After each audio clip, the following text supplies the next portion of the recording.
ఈరోజు మనం చెప్పుకునే నీతి కథ తింగరి తాబేలు. చెరువులోని తాబేలు రోజు బయటకొచ్చి చెట్టు నీడలో కూర్చునేది.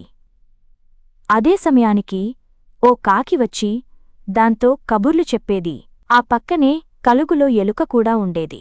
కాని అవి ఎంత పిలిచినా వచ్చేది కాదు. దాంతో ఆ రెండూ దాన్ని ఎగతాళి చేసేవి. ఒకరోజు కాకి తాబేలుతో, నీ పని బాగుంది. నీళ్లలో తేలుతూ ఎంచక్కా చెరువంతా తిరిగొస్తావు. నాకా అదృష్టం లేదు అంది. నువ్వేం బాధపడకులే, రేపు ఆ అదృష్టం నీకు కలిగిస్తాను అంది. ఆ మాటలు విని సంబరపడింది కాకి. మరుసటి రోజు కాకి రాగానే తాబేలు ఓ తాడుతో తన డిప్పకు కాకి కాళ్లకు ముడివేసింది. తరువాత, మిత్రమా, ఇక నువ్వు నీళ్లలో పడిపోవు, నా డిప్పమీద కూర్చో, చెరువంతా చూపిస్తా అంది. చెప్పినట్లుగానే చెరువు చూపించింది. తరువాత, రేపు నువ్వు నన్ను గాలిలో తిప్పాలి అని అడిగింది. అదెలా సాధ్యం అంది కాకి. రేపు చెబుతాలే జవాబిచ్చింది తాబేలు.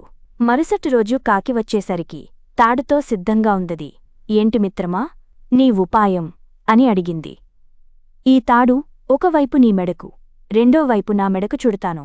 నువ్వు పైకి ఎగరగానే నేను గాల్లో ఎగురుతాను అంది తాబేలు.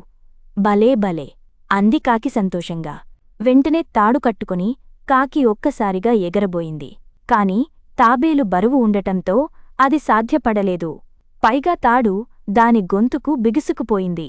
ఎంత ప్రయత్నించినా ముడి రాకపోగా మరింత చిక్కుపడసాగింది. దాంతో కాకి ఊపిరి ఆడక రెక్కలు ఆడించడం మొదలుపెట్టింది. అది చూసి కలుగులోంచి బయటికి వచ్చిన ఎలుక తాడుని కొరికేసి వాటిని రక్షించింది. తాబేలు, కాకి దాన్ని ఎగతాళి చేసినా అవేమీ పట్టించుకోకుండా వచ్చి ప్రాణాలు రక్షించినందుకు ఎలుకకు కృతజ్ఞతలు చెప్పారు.